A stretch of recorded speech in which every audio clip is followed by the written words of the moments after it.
One UI 8 versus One UI 8.5. It's pretty crazy that we already have One UI 8.5. So whilst we have it, let's show you some differences between the current software and the one we're going to get next year. Welcome back to Sam Mobile TV. You're here with Daniel. Yes, we got One UI 8.5. We've done a full hands-on video already, looking at some of the new stuff that One UI 8.5 brings. But since it's come out and I've had time using it, I've found other stuff as well that's new versus One UI 8. So let's break down the differences and show you what you're going to be able to do in One UI 8.5 versus One UI 8. The most obvious place to start is the quick panel because I have it open.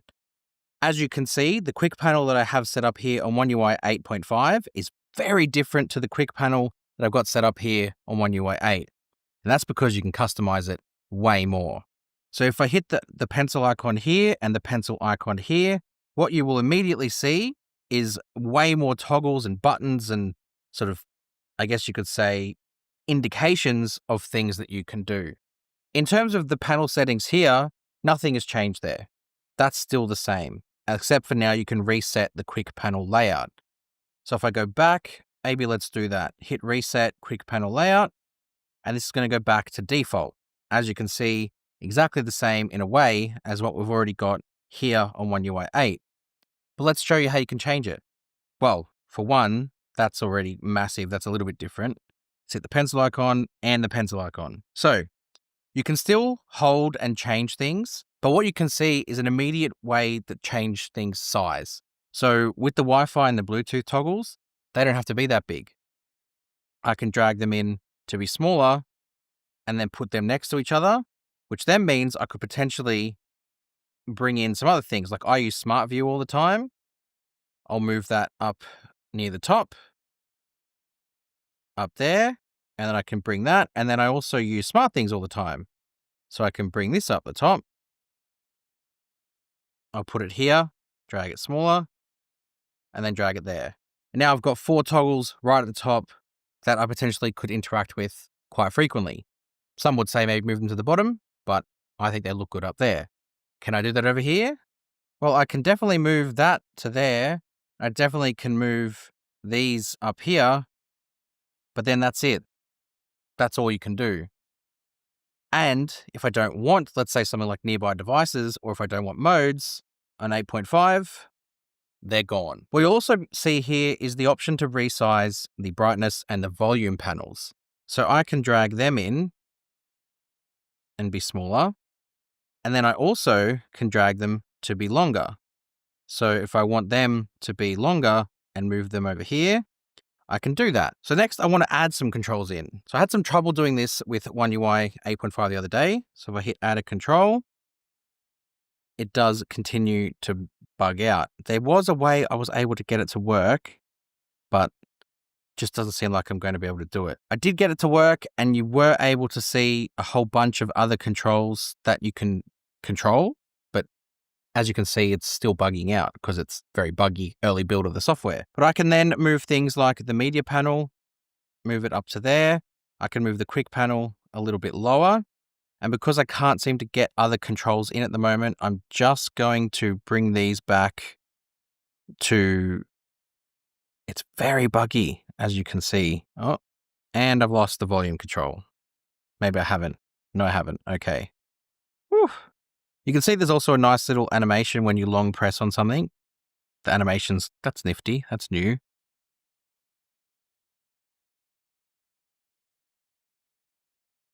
I'll put these back to long because I can't fix it yet. And then if I want to move the quick panel down to there we go.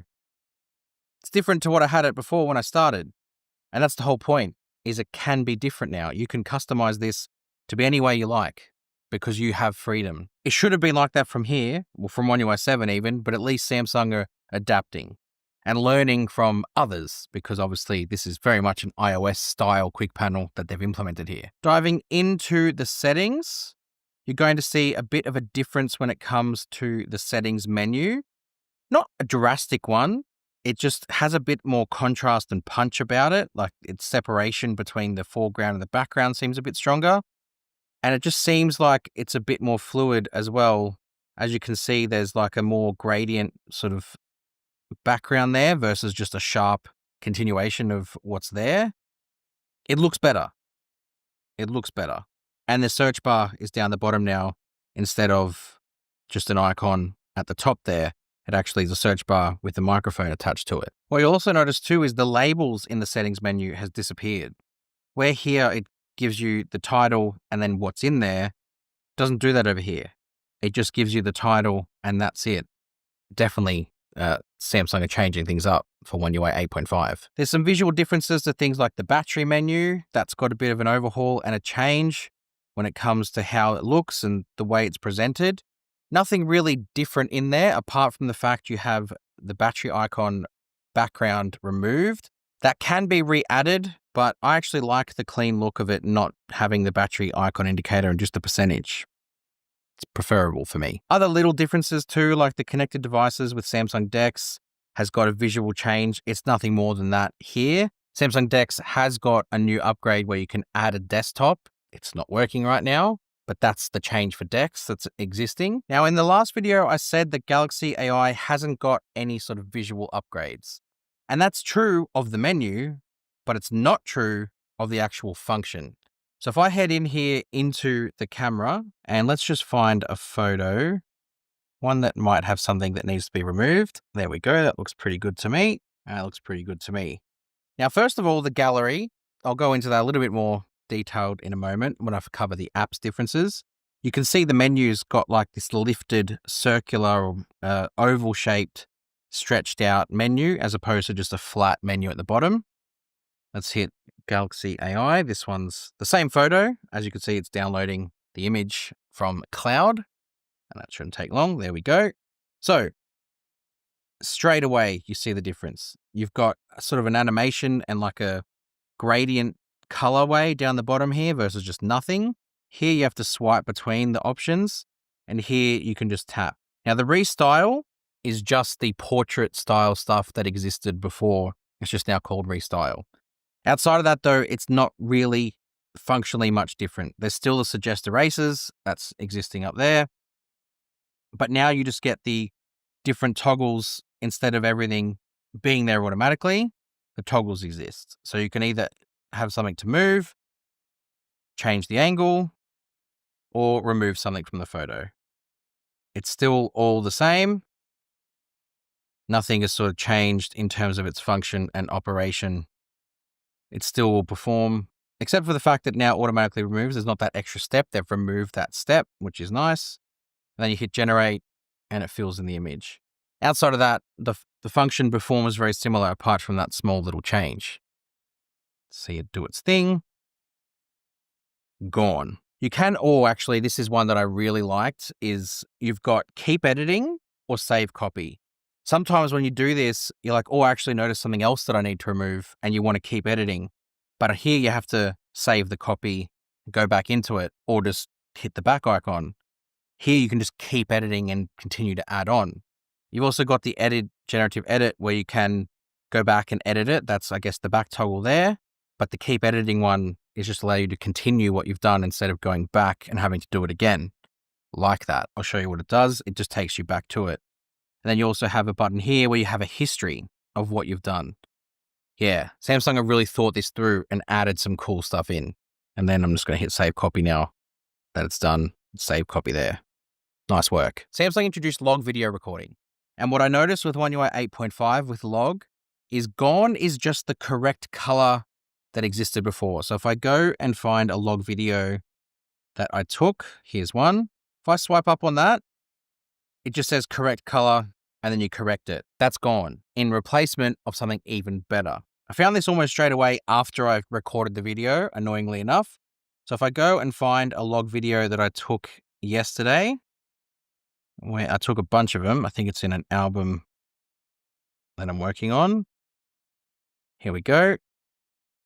So if I swipe up on this, that whole correct color is gone, but it's being replaced with something better. If I hit this edit icon and I go into here, you've got the option now for LUT previews. Now, it's very early I actually don't think the color profiles that they're putting on here are much good yet because they're not finished. But the fact is that Samsung have got pre-built LUTs in there. And you've also got the option of just adjusting it completely yourself, which means I can go in and add things like contrast and highlights and adjust all of them with the video that I've captured myself in log and completely tune it to what I like. Whereas here, it's just the correct color and that's it. Hopefully, what we're going to see is Samsung adding the option for LUTs to be able to be downloaded and added in yourself, but that's a great start and it can be done on device. And that's going to be important. Samsung seemed to be adding in more pro video features. I said there was no changes to the camera, and that's partially true because I found one very small in detail, but it's here. In pro video mode, you actually now have the option to shoot 8K in 25 frames per second. I know a lot of cinematographers like that 25 option just because it's half of 50 and there's a lot of things that can be done with that frame rate, whereas it doesn't exist in One UI 8 to shoot in that 8K 25. It's just 8K 24 or 8K 30. So I can imagine that's going to be a big sort of deal for creators to get that hands on that sort of feature. And what I also really liked in Pro Video, and it's also Pro Photo mode, is this clean preview button. If I hit that, it removes all of the distraction toggles.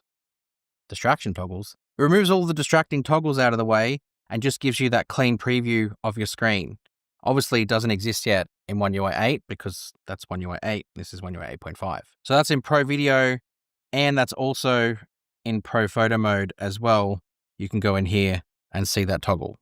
Awesome. Also, some features when it comes to the phone app. You've got direct voicemail here, and direct voicemail will allow the caller to leave a voicemail message, and then I can send calls to voicemail from the More Options menu on the incoming call screen. You can set it to be automatically after ringing for a certain amount of time, or I can still answer while the caller is recording their message. And then it's also got tied into transcript assist too, where it can auto transcript the call that's coming in. And that's a good place to go now when it comes to visual redesign of apps. Samsung have adopted what I think is very iOS-like icons and interactions, in that you now have sort of ways to be able to swap between things a bit more centrally as opposed to a bit more spaced out. And rather than have the name, it's bunched together and you've just got the toggles. So you can see you've got the keypad, you've got the recents, and you've got the contacts grouped together, and there's almost like a shadow behind it, like it's lifted above. That has also made its way into things like the gallery. So if I get out of the editing process of 8K, you'll see here that that has made its way here, and also in icons at the top. And tapping on things, sort of, you get those icons lifted above, and that's part of the new UI, as well as part of the new UI being the album headers sort of looking like that too. Samsung seem to be putting some more touches into things, and that again, My Files has that same thing. My Files. You can see My Files has got a drastically different appeal about it now, with a search icon down the bottom, and you can see everything just feels a bit more thought out in its placement. Samsung have put more attention to detail. Again, that's the third time they've changed this thing, where instead of cards, it's now just circles. And I'd actually prefer that. Much cleaner, takes up less space, and still gets the job done. Well done. Oh, I like this too. The downloads thing here gives you some categories of things that have been downloaded and where they're from.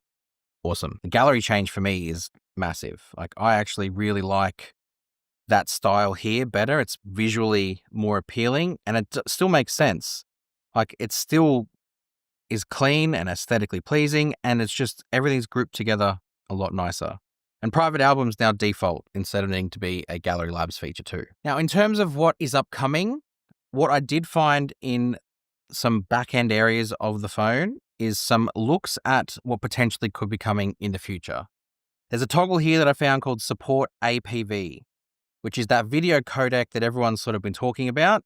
So I'm excited to see what that potentially will look like on future phones. It doesn't do anything here. I toggle this on, I get out of it, go back into it, and the toggle gets turned off. So there's nothing in here that I can activate to get a look at what it does, but the fact it's sort of sitting in there potentially means that something is coming built into One UI 8.5. Of course, as luck would have it, as soon as I finish the video, a new update appears. So that's cool. Anyway, in this new update, there's only a couple of extra differences that we've noticed. The first is actually quite a cool one. There's a new screen recording mechanic where you actually can record a portion of the screen, not just the whole screen. So when you swipe down for screen recording, it comes up with whole screen or portion. I liked that a lot. And then I also noticed something too in notifications above a message. It said that there's notification summaries that it can sort of create longer threads and summarize them. I went searching for that in the settings and I found it when I hit search, but then I couldn't find exactly where it was in the settings itself. It wasn't part of notifications. So I don't know whether that's meant to be there or whether that's just a hidden thing that's just appeared. Not sure, but hopefully when the final version does come out, we'll be able to show you all that sort of stuff. It won't be for a while though, or at least maybe until the beta starts. Then there's some extra stuff that we found after as well. There's like a new live notification for the torch, which appears in the now bar. And that's kind of cool also. And that's really so far what we've got. Obviously there's other stuff that you can go check out on our website, but One UI 8.5 is shaping up to be a huge update. Now that's a lot of the big visual changes that is coming from One UI 8 to 8.5 and some of the function changes as well.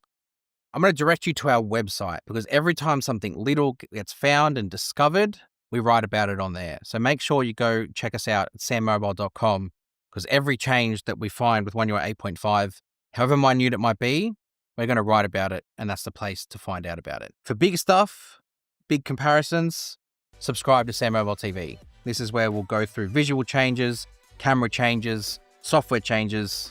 This is the place you want to find out about that stuff. And our socials. Go check us out on TikTok, Instagram, and everywhere you can find Sam Mobile. See you guys next time. Thanks.